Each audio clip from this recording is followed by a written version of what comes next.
Ladies and gentlemen, welcome to Swan Lounge. We have a very, very, very special episode today that I'm very excited about. We have a bunch of our friends from the frozen north of the ice wall up in Canada. Ladies and gentlemen. Oh, and I forgot to mute it. Welcome to Swan Lounge. Oh, man, I always do that. Okay, all right. One second. We're almost there. All right, we're muted. We're good to go. We're starting over. Bitcoiners, pre-coiners, new coiners, welcome to Swan Lounge, a weekly show in which you get to hang out with some of the Swan team. Hold on a second.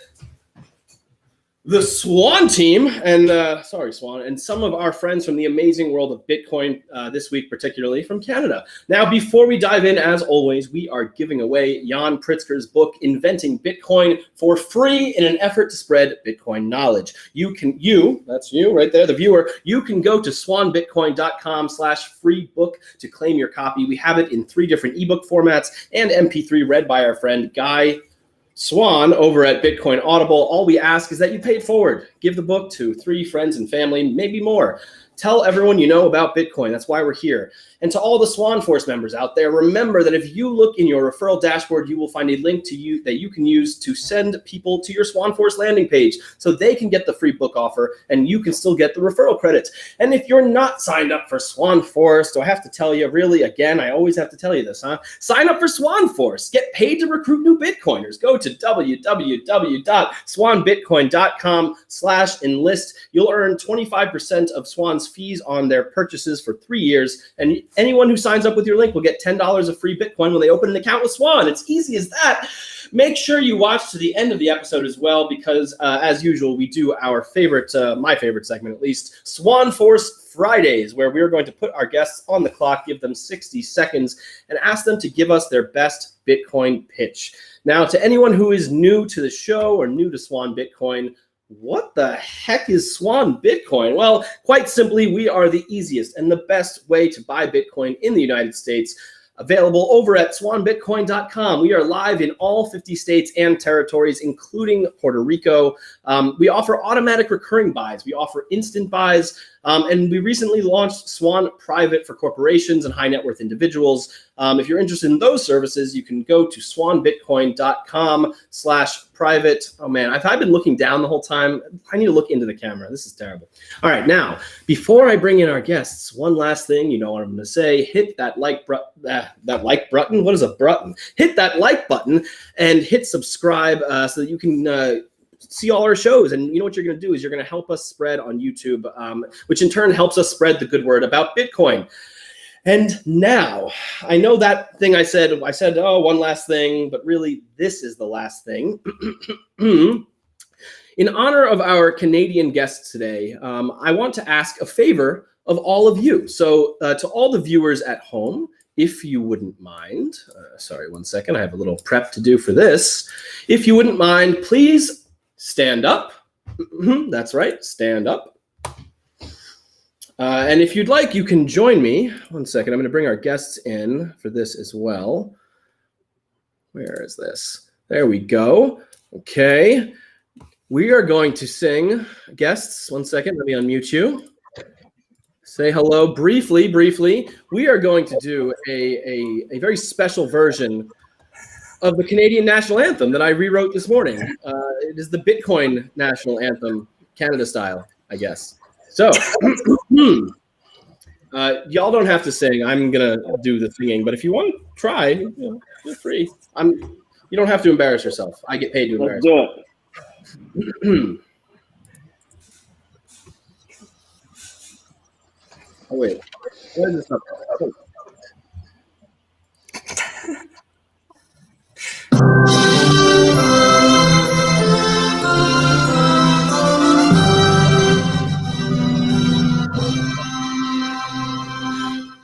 Oh, Bitcoin, our home and nation.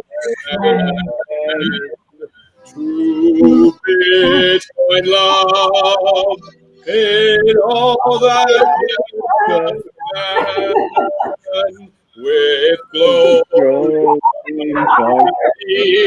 the rise of Bitcoin strong and free.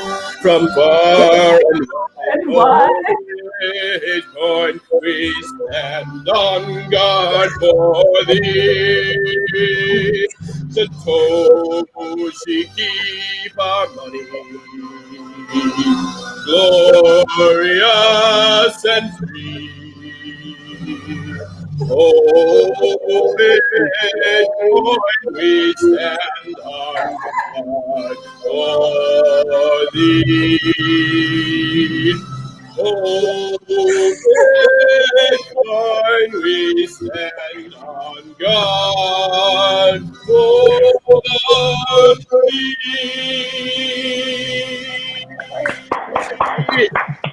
Woo! All right.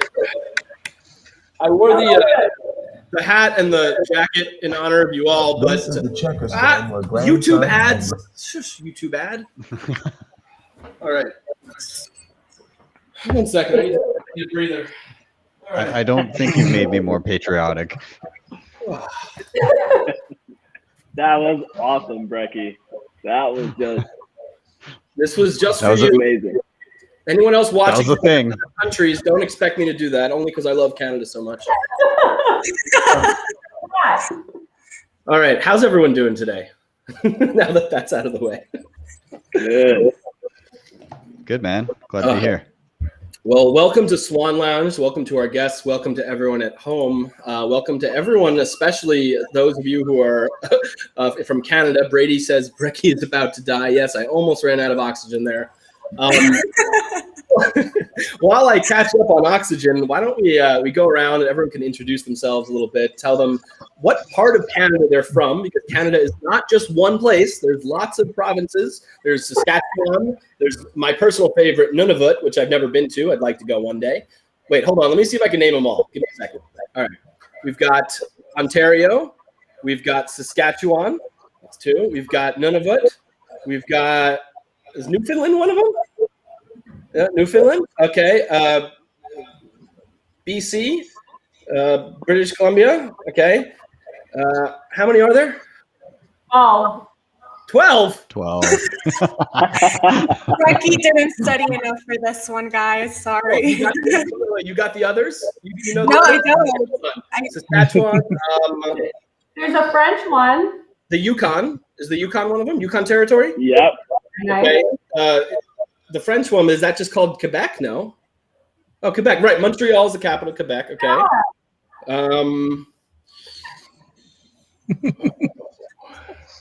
Hints? You got any hints for me? What did he miss? Where's Dave? He missed all of Atlantic Canada except for Newfoundland. There's 3 provinces over there. Did he miss prairies? And yeah, he missed That's my Saskatchewan. province. Saskatchewan. Yeah. Okay. Manitoba. Manitoba. Oh, how did I forget Manitoba? It's such a And fun the one. little one, the teeny tiny Prince Edward Island. That's its own? Cool. You didn't get the one where me and Dave are both located, so I'm a little hurt here. Victoria? The Texas That's of a city. Canada. Texas of Canada. Texas of Canada. I don't know. Help me out. I'm a little low on oxygen right now. We're in Alberta. Oh, Alberta, of course, obviously. Yeah. I just take that one for granted. So anyway. it's Montana squared, I guess. All right, so above me, we've got the man. We got Dave. We got Bitcoin Brains. Dave, who are you? Tell the folks at home. We'd love to hear a little bit about your Bitcoin story. Yeah, I've been in Bitcoin since 2010. Bitcoin Brains was my first company that I founded. It was a store that I opened up selling Bitcoin, Bitcoin mining equipment, and anything else I could do related to Bitcoin. That's where I met Ben, probably 2014 or so. Right now, I work for Bitcoin Well, which is a Bitcoin ATM company out of Edmonton. I'm the Chief Revenue Officer. Love it. All right, we've got BTC Sessions, who everybody knows and loves. Needs no introduction, but let's do a little introduction. Yo, thanks for having me. Stoked to. I think this is my first time on Swan Lounge, so very excited. So again, my first kind of foray into Bitcoin early on was actually a couple months after learning about it was meeting Dave here, which I'd like to think very much contributed to me avoiding too much shitcoinery. He kind of set me down some good paths, introduced me to Francis Pouliot, and that definitely helped. And I started making Bitcoin content in 2016, lots of tutorials and stuff like that, and I've been kind of going strong ever since. I worked for a number of companies, including Bull Bitcoin with Dave at one point, and now I'm helping out Dave and Adam over at Bitcoin Well, which is that ATM company he was talking about. So and then other than that, I get to live on Bitcoin and do my own thing and make content, and that's my life. So I love it. You're muted, Breck. Yeah. I was just gonna say congrats on the baby, and from shot 256 as well. Congrats. Thank you. We got like 3-4 weeks to go. Oh man. And apparently I need a bunch of aloe. This is from wearing that hat, so that's gonna hopefully go away by the end of the show. The redness is from the exertion, but hopefully that'll go as well. This is gonna be a fun chat. I can already tell. We're gonna save Mags for last because somebody asked if they could get a free shawarma. Ollie, is that possible? Are we giving out a free shawarma today? Well, you know the Bitcoin ethos, Brekkie. You get nothing for free. You gotta work for it. You gotta show me the proof of work, and then we'll make you the best shawarma in the world. So. I love that. All right, we're gonna get into later why it is the best shawarma in the world and how annoying your videos are to me because I see them all the time. I can't get them. I literally send them to my brother. By the way, I send them to my brother all the time because we both love Middle Eastern food. And I'm just like, yo, look how he look at the care with the sauce on top of the bowl. I'm just like, oh my god. All right, Mags. Last but not least, and of course Camilla, but Camilla's part of the squad. So Mags. So who am I? I'm crypto_mags on Twitter. Before falling down the rabbit hole, I spent some time in carbon markets and electricity markets. I represent all affected victims of Quadriga and direct the trustee in the bankruptcy. I helped to bring the industry together to speak on regulations after Quadriga, the Tiger King of crypto happened. I do consulting on Bitcoin. And more recently, as BlackRock puts it, I'm dabbling in mining. Ooh, all right. I want to hear later what dabbling means, so we'll get into that.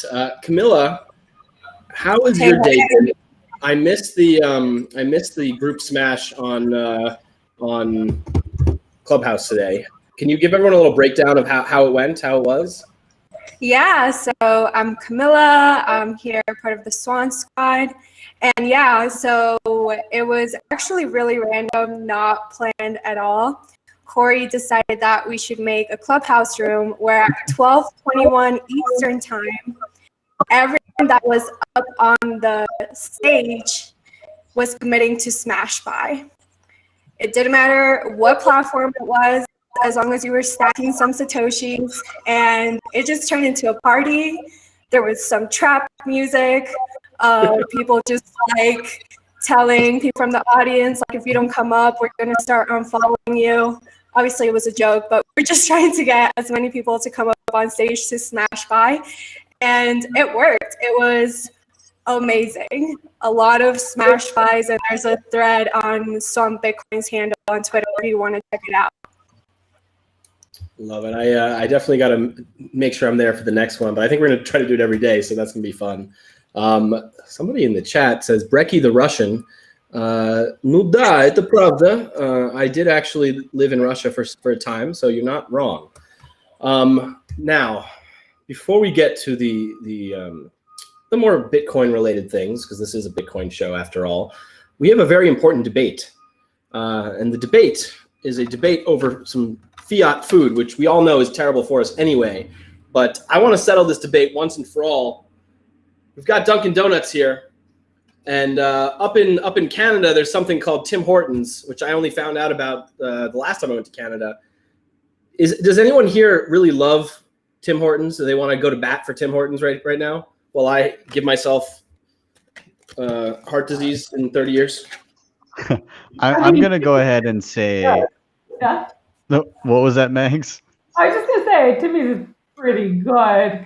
Well, when you're talking about like fiat food. But are we comparing the donut or the Timbit? Well, Timbits are like donut holes, right? Like these? Oh no, that's no. Donut holes are Timbits. You got that backwards. Wait, hold on. Which came out first? Donut hole, like I think Dunkin Donuts was around before Timmy's. No, Dunkin Donuts history. Let's look this up. 1955. All right. Wait, but actually, Dunkin Donuts Munchkins. Munchkins. When did they come out? History. I like the clickety clacking atmosphere. The manual keyboard.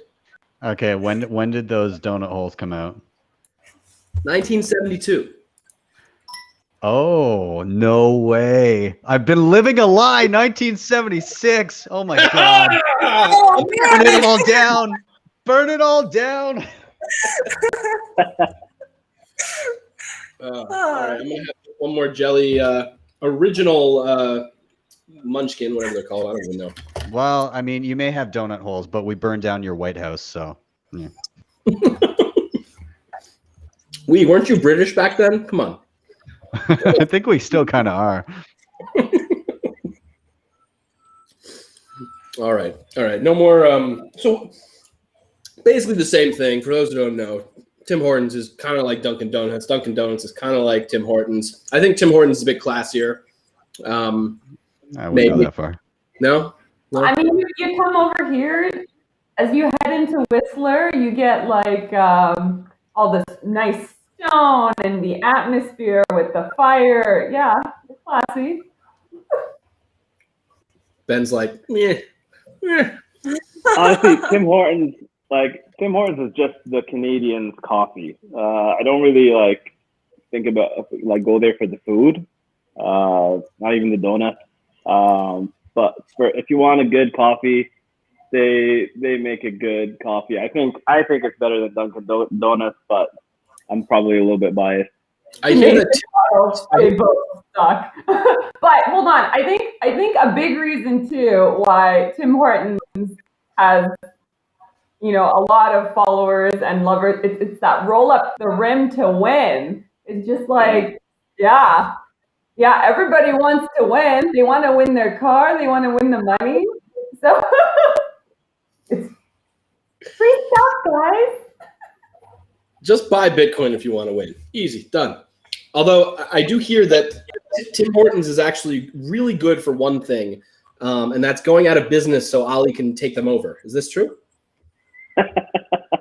Well, I don't think they're going out of business, but we recently just took over a location that they abandoned, and it's a big location. They left it for some reason, and we're building a big Tahini's over there. So that's awesome. That's good. Love it. All right. So while we're on this topic, thank you, Kamal. Let's talk the Bitcoin and small businesses, man. Like, you've got one of the most interesting stories that has spread across the Twitterverse and the Bitcoin universe. And your annoying videos aside, how did you get started? Where did the idea come from? Because I think you started doing this before Michael Saylor did. So what's the story? And if you could, for someone who doesn't know the story, maybe fill us in a little bit. Yeah, so our company in 2020 went on a full Bitcoin standard. And just for everybody that's listening, that doesn't mean we accept Bitcoin as payments. It just means that we put all of our profits into Bitcoin. So we did that as a result of what happened after March. We went through, when March hit, business was really tough. Sales dropped by like 80%. and we had 3 stores running at the time. And if you're a restaurant going through that, not knowing what's going to happen tomorrow, it's a freaking nightmare, right? So what happened was we hustled and we worked day and night, and we kept the businesses afloat. And we're 3 partners in the company. Each one was working day and night at each of the locations, and we just made it work. Come April, things started to get better again, and we started reaching out to the people that we laid off, and we started telling them, hey guys, come back, things are getting better, let's get back to work, kind of thing. And almost everyone, Brekkie, was like, no, we're good, we're getting like our subsidy money, we don't need to work.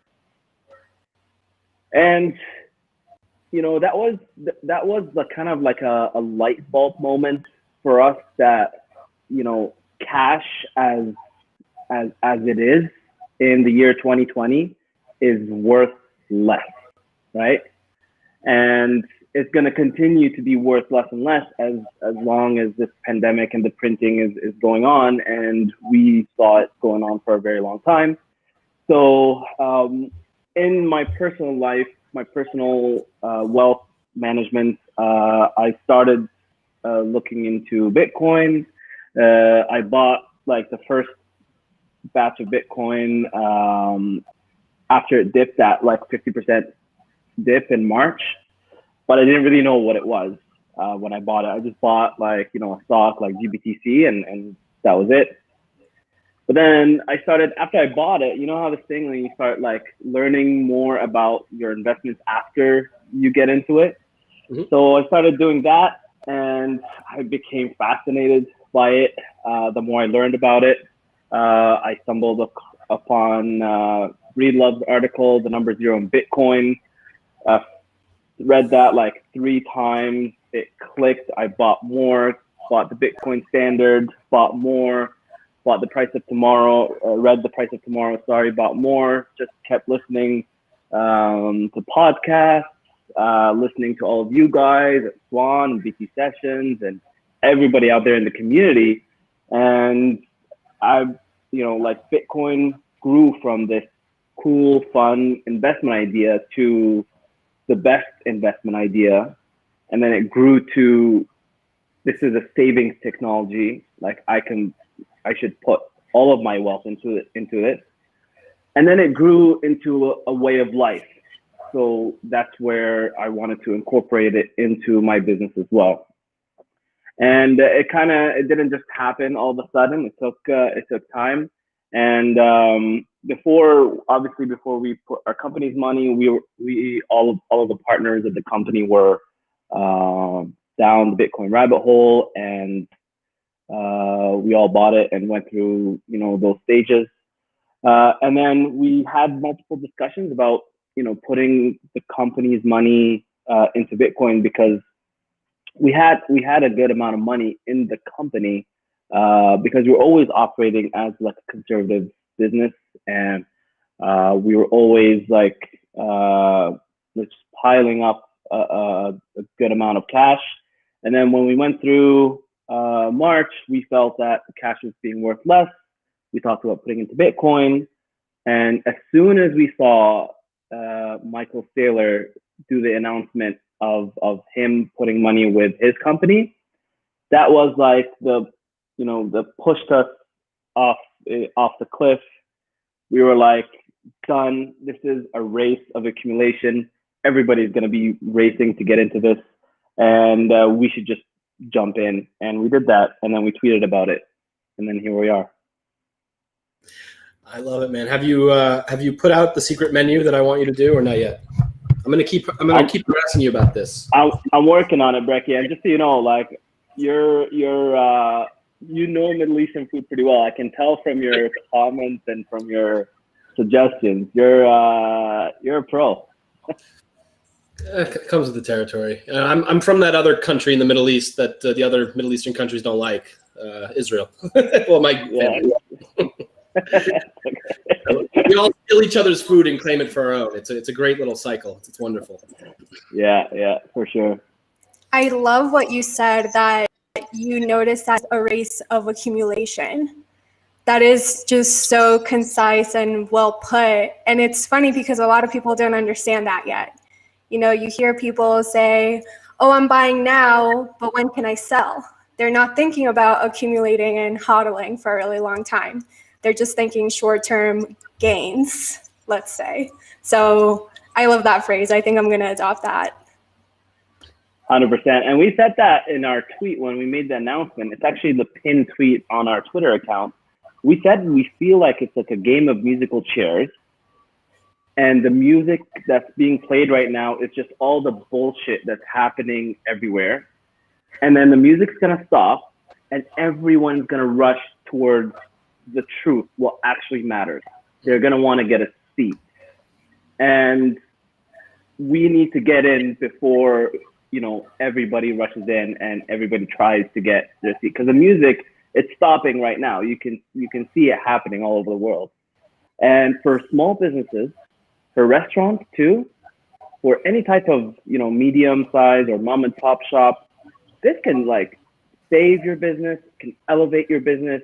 It can put you in a spot, you know, that you didn't even fathom, because there's so many applications of Bitcoin. There's so many use cases of Bitcoin to grow your business. It's not just about selling it. You can use your Bitcoin to leverage it to expand your business, and just the applications are endless. The use cases are amazing, and small businesses really need to you know, hear me out on this. It's a good decision. You know, nobody gives a shit about your business. Let's be honest. Only you can make a decision about, you know, your economic, you know, sovereignty. The other thing also is, like, for restaurants especially, like, the margins are so low, you know. So for, you know, with all this money printing, like, okay, you're working on small margins, and now the government's going to screw you by printing more and more money anyway. Like, it's just, you got to start looking out for yourself. And it can be scary also because of the volatility, I think. But if you are putting some aside, you don't have to put all of it aside. You know, if you're not mentally all in, then you don't have to be all in physically either in terms of buying Bitcoin. Like, put a percentage. That's it. Like dollar cost average your way towards, you know, staying in business. So let me put it in a way where businesses can maybe understand it a little bit better. Let's say you're a mom and pop shop or a medium-sized business. You're a little bit bigger. Your profit margins are probably around 10 to 15%. If the money supply is expanding by 15%, in the year 2020, it expanded by 25%. You would have, as a business, you would have to increase your profits, all right, 15% every year, just so you can stay still. So people should really like think about that and dwell about that. There's no way a restaurant or any business, small business or medium size, can keep up with that rate. So you have to really think outside the box. And you know, 2020 was the year that kind of pushed us outside the box. 2020 was the year of Bitcoin, in our opinion, and the relevance of Bitcoin to the mainstream, the normal folks, because guess what? It's fair money. You know, it's the fairest money of all time. You can get into it before Elon Musk gets into it, and he'll pay a higher price. That's just the way it works. So it levels the fairness field, but you know, if you're the last one to go in, it won't solve the inequality. So you got to get on that. Mm-hmm. And in a lot of cases, private businesses have a lot easier way to make that decision. You don't have to take it to a big board, have people vote on it, undertake, you know, tremendous amounts of due diligence to then get that vote in. You're a little bit more sovereign in that respect. So, you know, you still have to undertake the learning, but the tools are now available, whether it's through Michael Saylor's kind of more open source, or his playbook, Square open source their playbook as well. So there are many more learning materials now available than a year ago for companies to do that. I've been saying this. We're in the golden age of Bitcoin content. You know, like Camilla, I think is a testament to this. That she got into the space relatively recently and avoided all of the pitfalls that I made and many of us made. You know, so it's a good time to be getting into Bitcoin. That's for sure.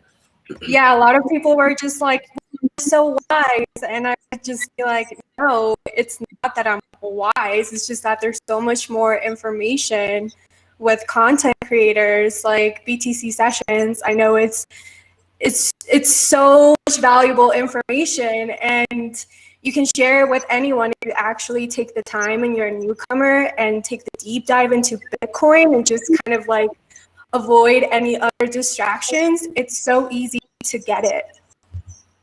Not all of us have a Francis Pulio to like yell at us to stay away from the shitcoins, you know? So that was very valuable. Mags, let's I want to talk mining a little bit. I don't know where to start though. He was telling me the other day about a space heater, and I don't know if he's watching right now, but and I obviously live in California where I don't need it.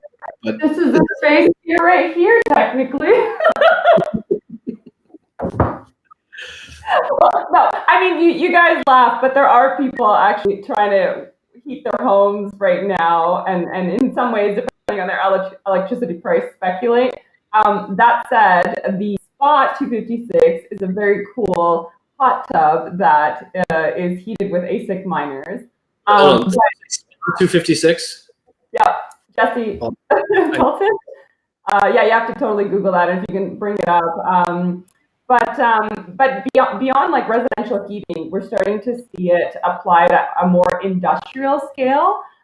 For example, just near me actually, so on Vancouver Island, there's 2 food and beverage sites being hooked up to immersion cooled ASICs, and what they're going to be doing is heating the mash in a whiskey distillery with the heat, and so recycling it, recovering it, as opposed to just venting it. That's Mint Green that's doing that, and also they're boiling the ocean. Like legit boiling the ocean. There is an artisanal sea salt company that you can just buy at your grocery store, and they boil the ocean to get the salt. So same thing, they're going to recycle the heat from the ASICs. Mint Green has partnered with them. There's some research being undertaken in Europe and a few sites where they're taking heat. Sorry, Mags, let's walk it back a few steps, and let's go through these. All right, this looks amazing. This is the hot tub, I suppose. Yep. Every Citadel needs a Bitcoin hot tub. All right. Alexa, turn the jets on.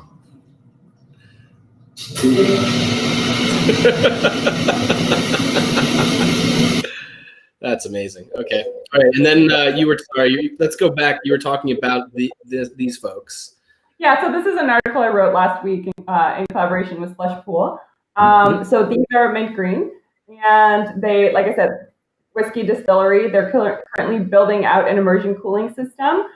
Typically, the heat is vented into the air.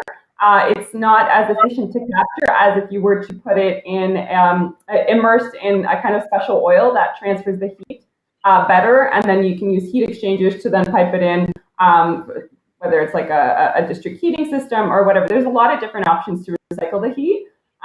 Same thing in greenhouses.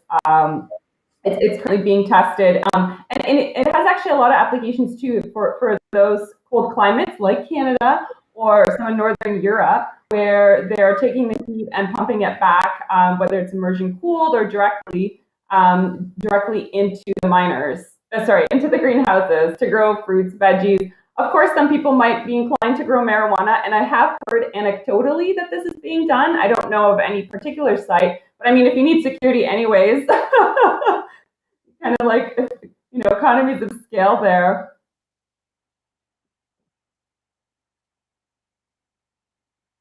Oh, you're on mute.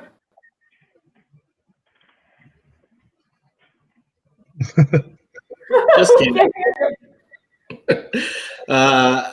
Let's just pretend like I made a joke that was so funny that I can't even tell it to you. That's how funny it was. No, I was gonna say that there's definitely a joke you made about growing pot with Bitcoin heat. I don't know what it is yet. Something with number go up about getting higher. I don't know. There's something there. I'm gonna work on it. Number get high. There it is. That's it. Low hanging fruit. All right, let's stop sharing that. I met a guy in Montreal maybe like last year who had made a furnace. He was heating his whole house. I think he had a 6,000 square foot house, and he was heating it with like 6 ASIC miners, and it replaced his entire furnace. So imagine that, like getting paid. There's a few like BC that normally used to use electric heat, but now is using ASIC miners too. I love that. Hey Dave, what's going on with your company with these ATMs? How are they different from other ATMs? Why should I, when I get off the plane in Canada, use one of your ATMs and not someone else's? Give me the spiel. Oh, there we go.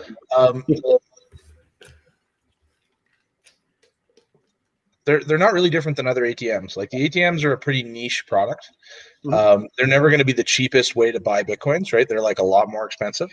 But it's kind of like buying laundry detergent at 7-Eleven or something like that. You know what I mean? It's a convenience factor, and it's also the safest way to get Bitcoins. So any system that you're going to be using, the banking system to purchase Bitcoins, there's some risk from the banking side.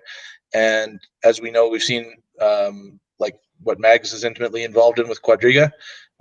Any custodial exchange is just a risk that a lot of users, especially in Canada, are not willing to take. So we're like a convenience service. In the long term, though, we see a lot more than just the ability to buy and sell Bitcoin being on these machines. So we want to use Bitcoin to facilitate the back end, and we can do everything from remittance to selling gift cards, allowing people to pay their bills, and it can be more like a digital financial services terminal. And that's, I think, where we're headed with these machines. I love that. I've got something controversial to bring up. Hope y'all don't mind. Somebody in the audience, Vino, has a question. Brekkie, please ask one of the Canadians, I'm going to ask all of the Canadians, how they felt when their Deputy Prime Minister, Chrystia Freeland, encouraged tapping into the savings of Canadians as a way to unlock preloaded stimulus. I feel like I know what you're all going to say, but have at it. Well, buy more Bitcoin. Exactly.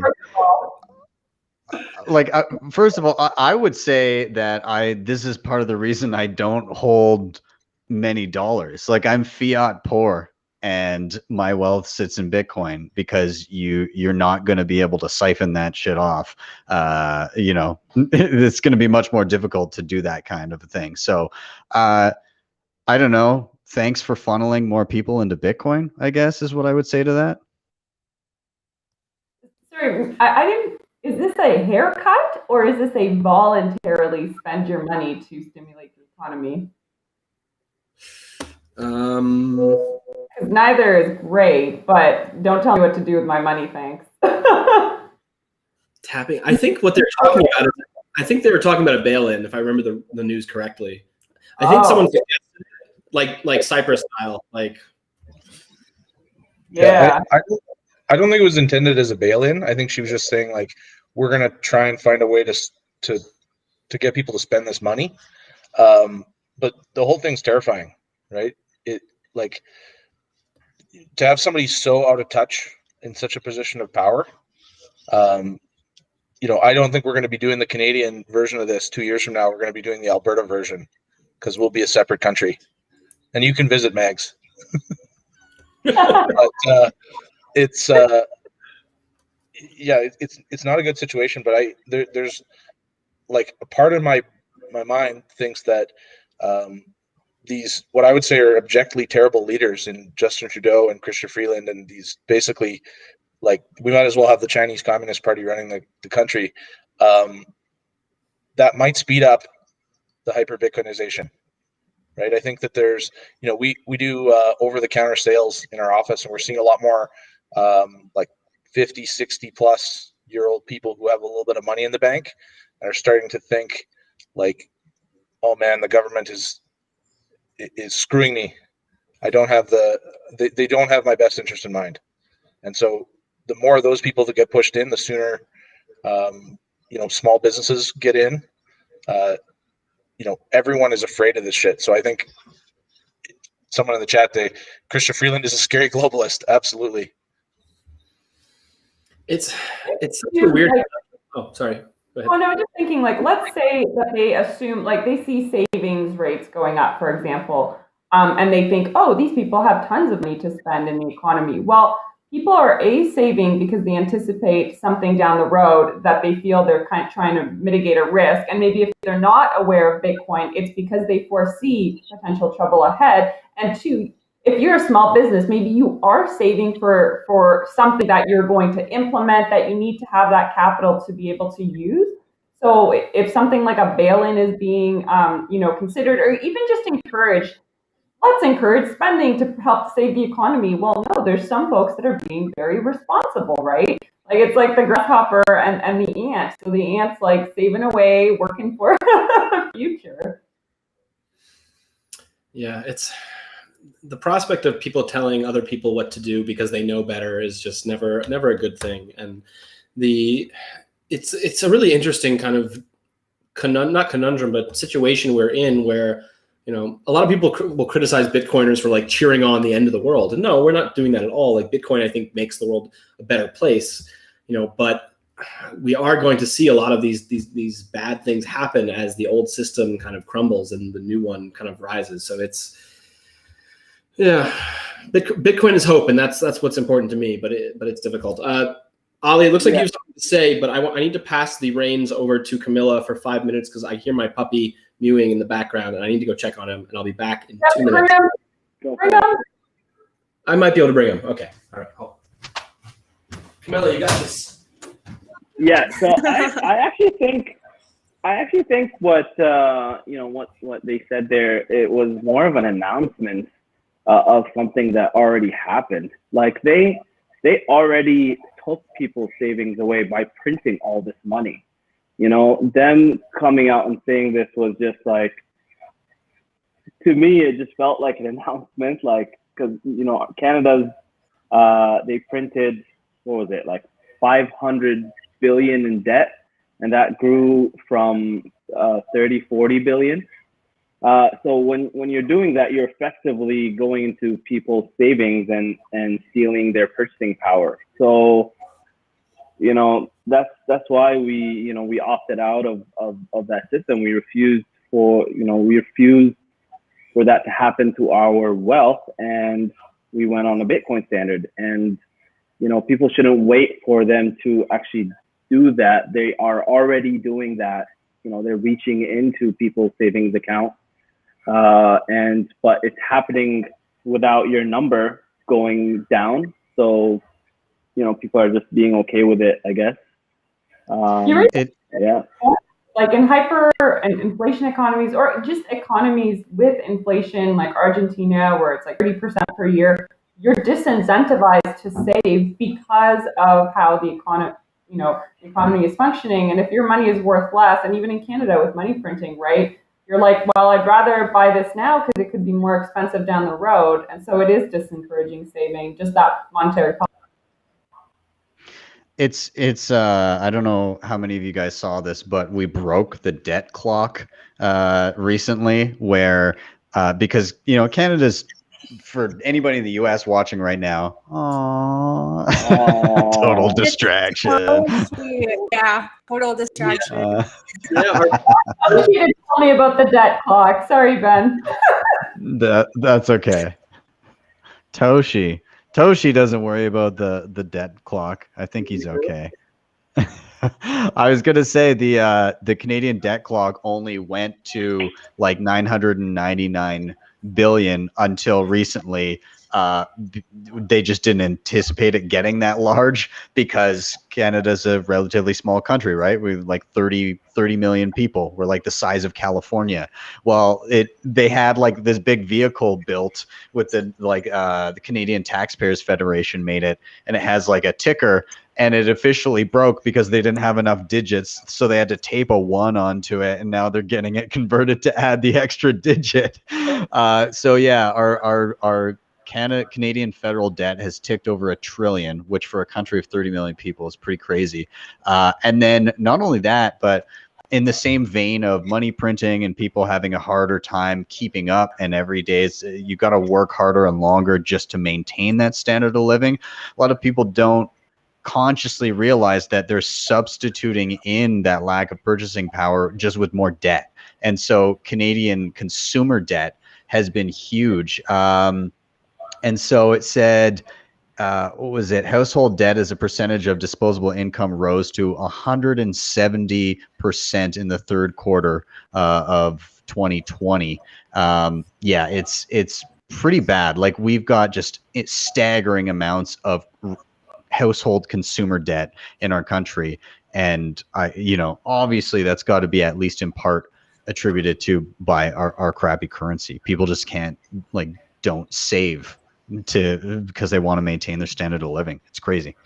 Yeah, a lot of people just think that, oh, that's going to get in the future. Like, that number doesn't really matter right now. All of that, like, future people will figure it out. And I feel like that is such an irresponsible thing to do. If anything, our generation should be building for the future, not kind of just like putting this baggage on them and, oh, they'll figure it out. It's their time. It's really sad. Yeah, it's crazy. And somebody in the chat just asked where we could see that data. If you go to debtclock.ca, DEBT clock.ca, it actually has a rolling ticker of the federal debt, the share per person, and the growth of debt per day, which is over $1 billion. And then it even has an hourly rate where we're spending an additional $43.5 million per hour. So that's fun. Yeah. That's fun. Oh, so that's fun. So much fun. Here, I'll show it for everybody. It's fun. It's very fun. I think there's a US one as well that's also fun. I mean, if we think of it in terms of MMT and Stephanie Kelton, look how many points we've got.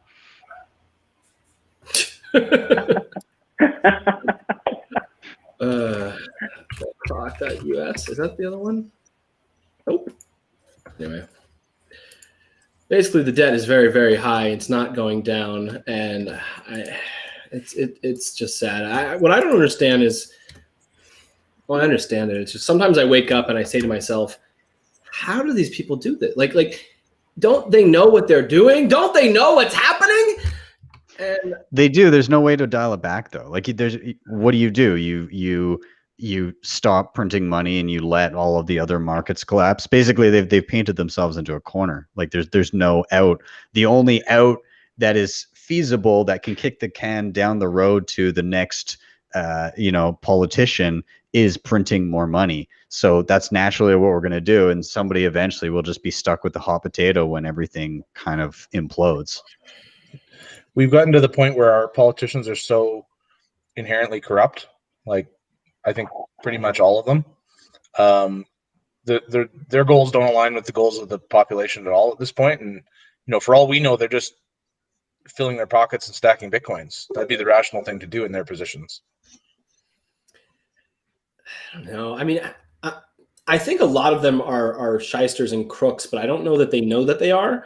And they're in action. They are. I just don't think they view themselves that way, and that makes it almost worse. Like, I wish they understood and they were just honest crooks, but they're not honest crooks. They're dishonest crooks. So, I don't know. It's hard to be honest with yourself when your entire life is built on a lie, right? I mean, one of the contributing factors to me leaving government, despite the golden handcuffs, was just the higher you move up, you get to see certain things, and it really becomes about not necessarily doing policy for doing good, but more like what will get us reelected, and throwing money, especially in times where it might be heavily contested and it's a really close race, just figuring out how to throw the most money out to then, to win the reelection or the election. And it's really frustrating to see that, because I think a lot of folks that do go work in government are there because they want to, whether it's help economic development in a country, or even social programs, right? Or environment. They want to protect the environment, and so they're trying to do good. But then, the advice that they sometimes send up isn't necessarily taken because it's maybe not the politically savvy choice that will get them reelected. So it does get very frustrating. I was once one of those people. I was actually a Senate page when I was much younger. And so I spent a summer working in the Capitol building, like on the Senate floor. I had like direct access to all these senators. And, at first I was like, wow, this is really cool. And, I wanted to be in politics. And then I saw the swamp. I saw how ridiculously slow everything moved, that nothing got done. Like this was had to have been in, I forget, 2015, 2013, something like that. No, not 2013, 2006 or something. Either way, we had computers, and yet everything was done on paper. Everything. At the end of every day, I would have to push a giant cart full of paper down to the basement and empty this paper into the furnace. To a furnace. Do you know how electronic signatures, we fought for that? It was very frustrating. But smaller governments are way more nimble, and there's much less bureaucracy. You can make a lot more decisions, but a lot of government is pretty big. Yes. All right. It's been an episode, but we're not done yet, folks. We're not done yet. If you heard me earlier on, you know what's coming next, and I never tell our guests about this, and I'm sorry, but we're gonna put you on the spot. And we're going to ask you to do a 60-second Bitcoin pitch. 1 second. Let me see if I can find this. And we've had a lot of fun with these. They've been pretty great. Wait, how do I do this? There. Let's go with this view. So the way it works is you can tell us who you'd like to pitch. You could say, I'm going to pitch Justin Trudeau. I'm going to pitch whoever. But it can be funny. It can be serious. Hopefully somewhat educational, but we'll give you 60 seconds to make your best Bitcoin pitch to whoever you want to pitch. It could be a Tahini's customer. It could be whoever. So what I need now is a volunteer. Otherwise, I will pick one of you. And I will pull you up. Wait, actually, does this work? Dave? All right, Dave. Let's see. Wait, I just want to do something funny. Is this going to work? And yep. Whoa! Hey! All right, Dave, tell us who you're going to pitch, and I'm going to pitch someone in the elevator with me, and I don't even think I need a minute. All right, then let's do this in 3, 2, 1. So Bitcoin is money, and the point of money is to take the value that you create with your time and store it so that you can use it later. And dollars are shitty for that because the government always prints more. So the ones that you have will be worth less. And Bitcoin is better because the government cannot print more. Bam. I love it. 22 seconds, I think. That's pretty good. It's not as what was I going to say? No, it was way better than the one I'm about to tell you about. But there was one that I just want to tell you all about. It was Matt Odell's. He came on here, and he literally just drained the clock. He sat there with a whiskey, taking sips for a minute, made us watch. And then at the end, I think he said, like, F you, buy Bitcoin or something like that. So have fun staying poor. Nice. All right. Dave, thank you. That was very concise, to the point, and I think you probably would have convinced them. Who is next? Volunteers. What if Dave stole a lot of what we were going to say? No. All right, Mags, how about this? I'm gonna put you on the spot. Why don't you pitch someone in the energy sector why they need to seriously take a look at Bitcoin and address their misconceptions? Let's make it easy. You ready? Okay. All right, in 3, 2, 1. Bitcoin is the new technology that's going to help bring the energy grid into a more modern, reliable, and renewables integrated electricity system. So from the renewable side, it helps build the business case for renewables integration. From the modern side, Bitcoin miners help act as a responsive load in situations like where we experienced in Texas. They can shut off on a dime and help balance the electricity system. And so overall, long term, I see a place where it benefits the grid, and I do see increased integration because of the benefits, whether they're environmental or grid stabilization benefits. Love it. See, we got some experts here. Only people who know their shit end up with extra time, okay? Just kidding. We've had some good pitches that went on a little bit too. All right. Who do we have left? We've got BTC. You know what? Ben, you're a Bitcoin educator, so I'm going to make you go last. 30 seconds. Does that make sense? Okay. 30 seconds. I kind of like just buy quick, 30 seconds, smash by. So, Ollie, I could put you on the spot, or I could give you some more time. What do you think? Sure, 60 seconds is tough, but I'll try. Well, here's what I do. If it's good, sometimes I'll extend it. I'll just keep it going. I'll keep it rolling. Okay. Who are you gonna pitch? Who am I pitching? I'm pitching Jeff Bezos. All right, I like it. Mr. Sessions, would you mind pitching Justin Trudeau? I would just like to see that one. Oh, Jesus. I don't, like everything I say to him, he'll be like, so I want to do the opposite because I want to siphon people's wealth. All right, maybe not him, but all right, anyway. It's Ollie's turn. In 3, 2, 1. So, Mr. Bezos, Bitcoin is a non-sovereign, true free savings technology that stores wealth across time and space. And if you want to build your institution to last to the end of time, you want to build it on top of a hard money that's going to outlast every other money out there. And Bitcoin, because of its properties and it's the way it's built, it does have the characteristics of the closed system, thermodynamically, like hardest money ever created in history.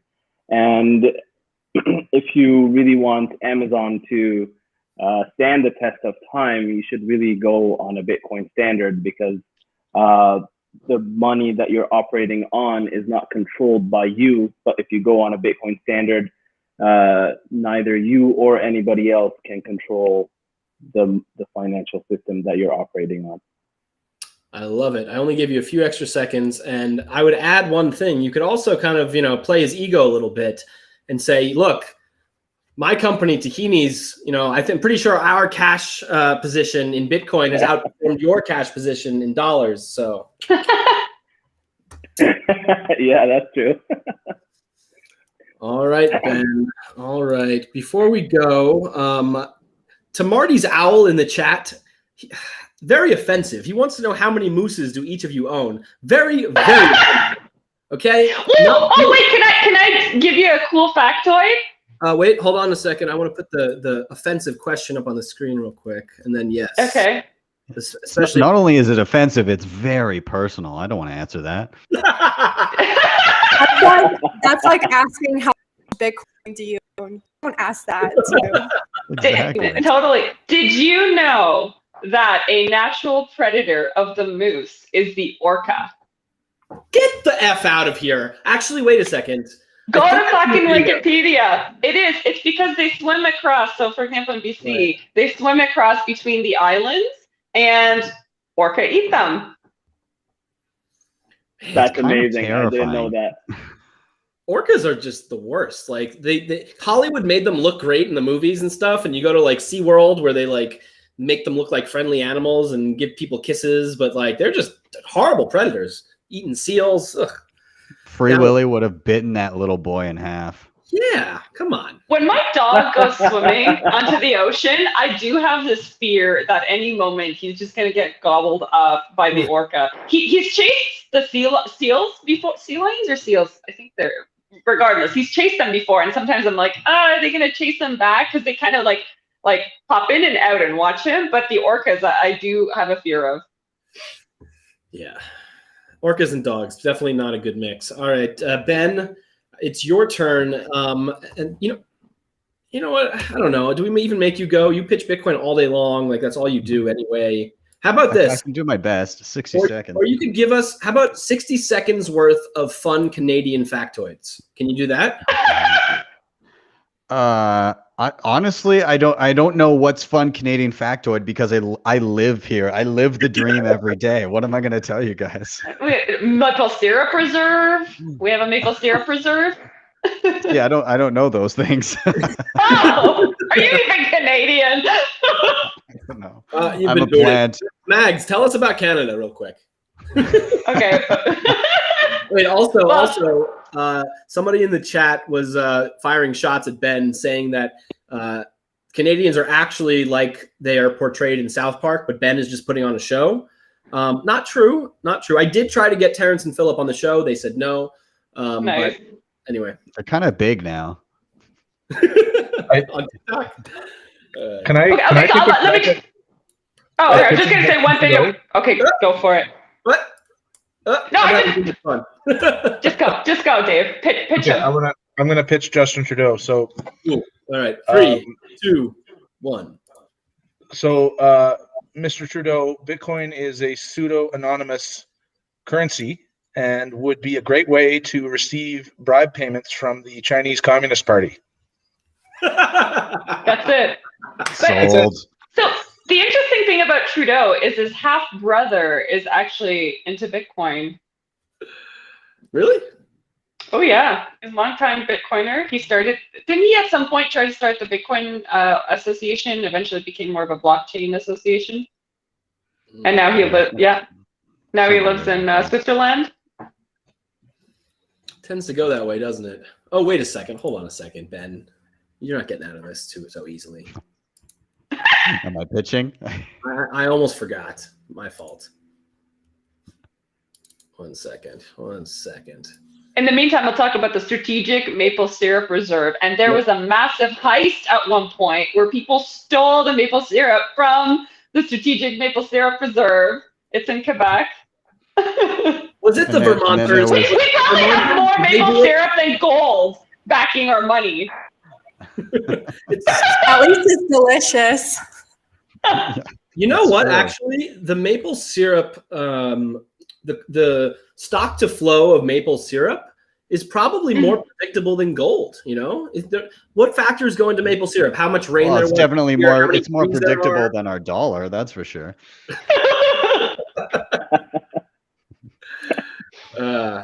All right, Ben. All right. It's your time to shine. Who are you going to pitch? I'm going to pitch a disciple of Stephanie Kelton and MMT. Love it. And don't worry, if you run out of time, I can print infinite time. Okay, good. It's just points. I know. Yeah. All right, in 3, 2, 1. So money is simply meant to represent all of the stuff that we have, whether it be resources or products or services. Just because you create more money does not mean more stuff will suddenly come into existence. So the important figure to focus on is your percentage of the entire economy, which is kind of what money is supposed to measure. But when you have a bad money, certain people can create more of that money and divvy it up to whoever they deem fit. And we'll say the temptation to give that to your buddies is very, very high. And you have to worry whether or not somebody will ever do that, not just the current administration. So with a sound money where there is a limited number of units, you can be sure that you will always have a certain percentage of that money if you decide not to spend it. And the only way to get more of it is to create goods and products that entice people to spend it. Boom. I don't think you would have swayed her because I don't think anything will sway her. But no, not at all. Did as good a job as is possible under the circumstances.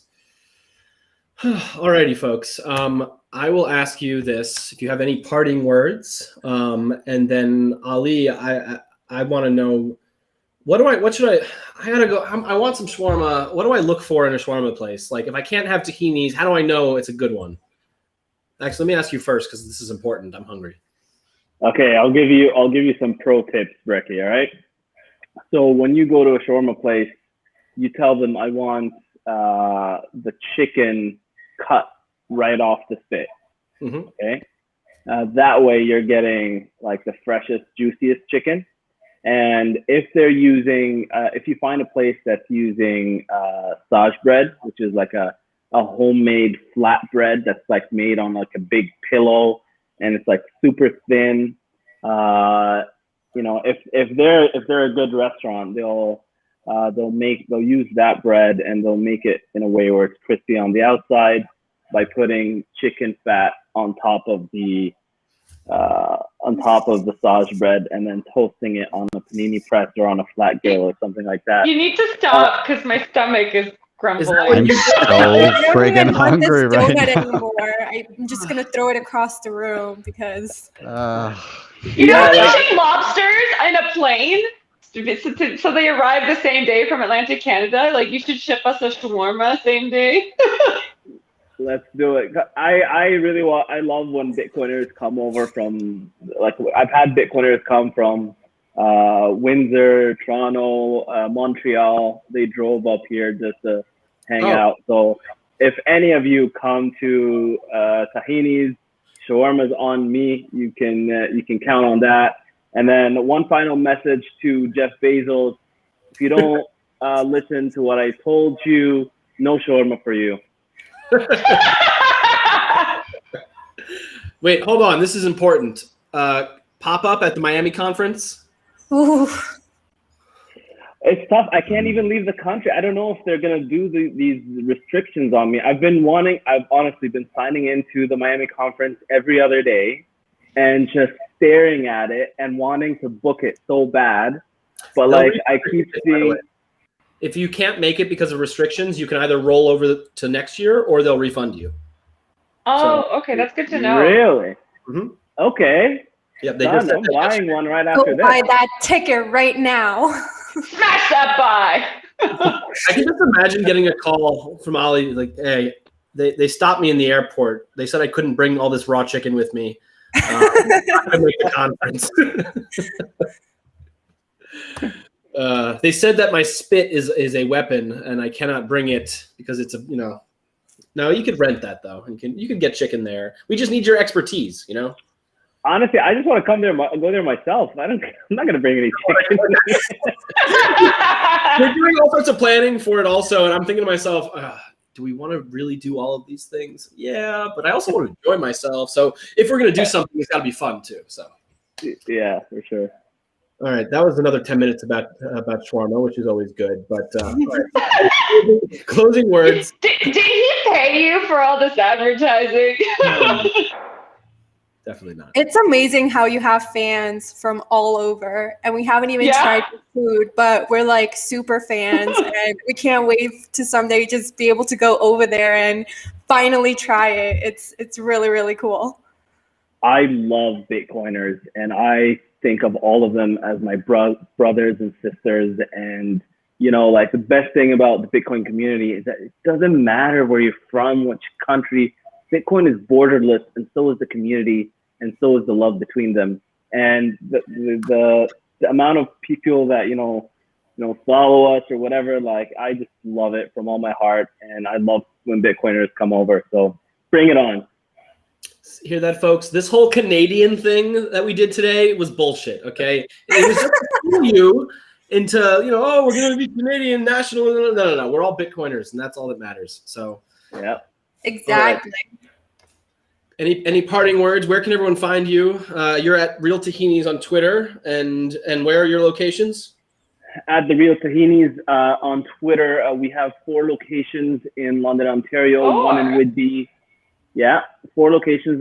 We just opened the 4th location last week, so that's exciting. And next month we're opening one in Barrie, Ontario. The month after that we're opening in Etobicoke, and then there's Oakville coming up this year as well. Oh, so when I come back home! Oh my God! Yeah. So we're coming at you, Canadians. When we do open up, just come by, have a shawarma, support. We'd love to serve you amazing food, and yeah, just reach out to us for any questions. Wait, I have an idea. Okay, I don't mean to like force businesses together, but I could see some of Dave's ATMs inside the restaurant. Okay? Subtly, I like, wanted to say something, but I didn't want to. Bitcoin perfect combination. I would love that idea, David. If you're interested, I would definitely love it. I was already approached by an ATM company, but you know, if it's you guys, I would just go with you. Wait, hold on. If you buy some Bitcoin first and show your receipt at the counter, you get a discount on your shawarma. If you buy Bitcoin anytime, you're making yourself free. Like, yeah, like it's just gonna be good for you, you know. Imagine this. Okay, imagine this. You go to a Tahini's, you buy some Bitcoin, you then use your Fold card at Tahini's, earn some more sats back, eat some delicious shawarma. It's just this beautiful cycle. Oh. It's an experience. It's just an experience. Then you go across the street to the spa 256 that'll open up. It's gonna be wonderful. All right, Dave. There you go. Find you.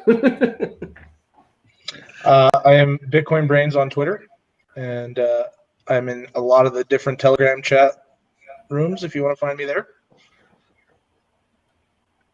And my company's ATMs are all around the country. You can find those on the website at bitcoinwell.com.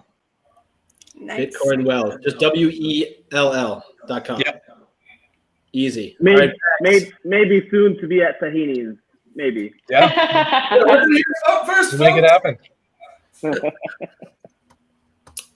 Dave, if that happens, I want no fees when I use the ATMs. Okay.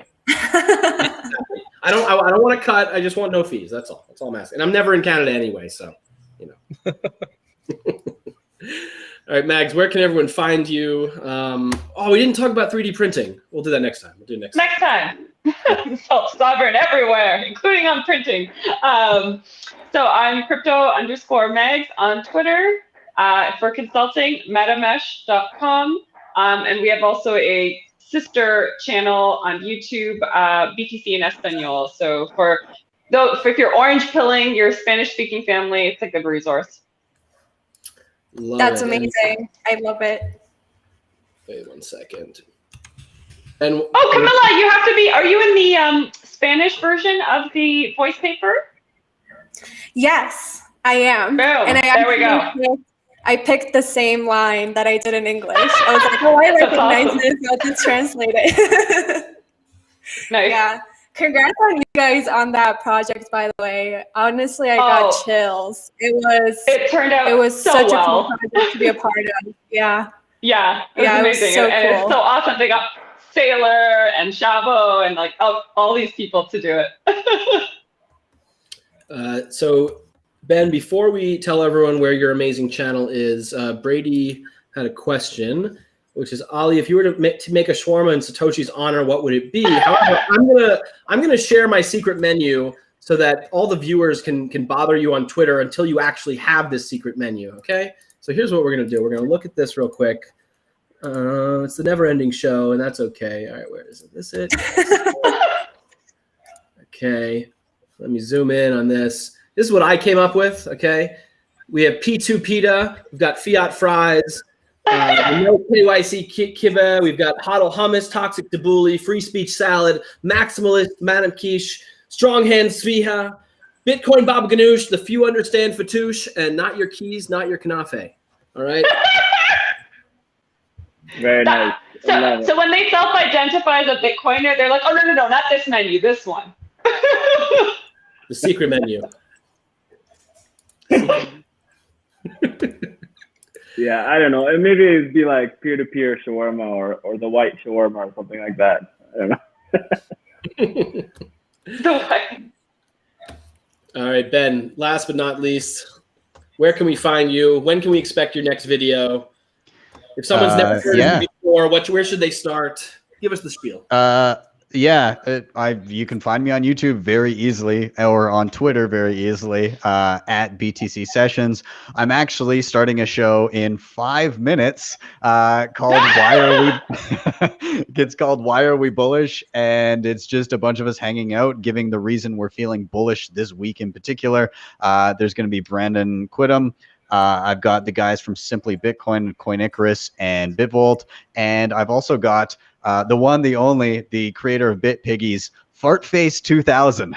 So it's gonna be a good round. So yeah, we're gonna be on pretty much a few minutes after I get off this stream.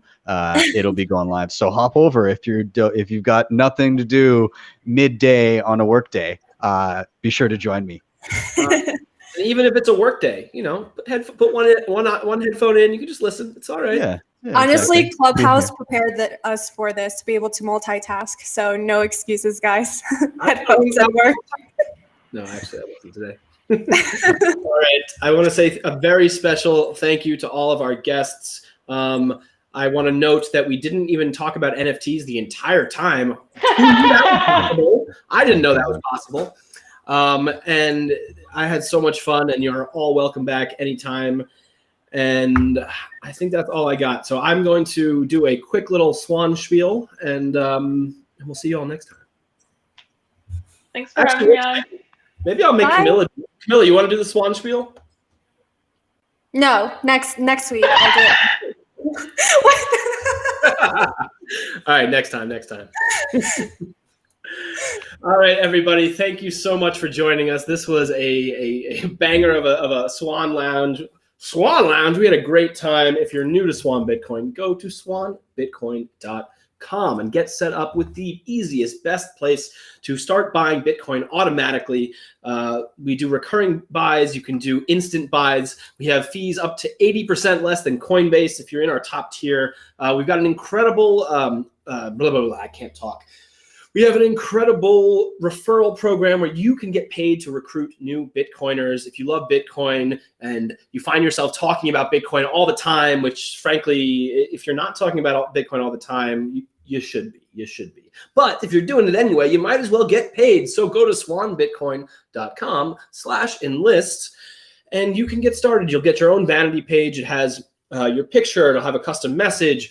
You'll get your own URL, and you can shill Swan everywhere. You also don't even have to be in the US. If you're up in Canada, unfortunately, we're not serving customers there. But if you are one of our brothers and sisters to the north, or one of our hermanos and hermanas to the south, or anywhere in the world, pretty much, you can sign up, get your own link, and shill Swan to your friends and family who are in the United States. You can get paid. Everybody wins. We make more Bitcoiners, and referrals are paid out in sats. Some of our top referrers have made thousands of dollars worth of Bitcoin. So it's a great program. Tune in on Tuesday for Swan Signal Live, our more serious show, and come back next Friday for Swan Lounge. We're here every week. We're having fun.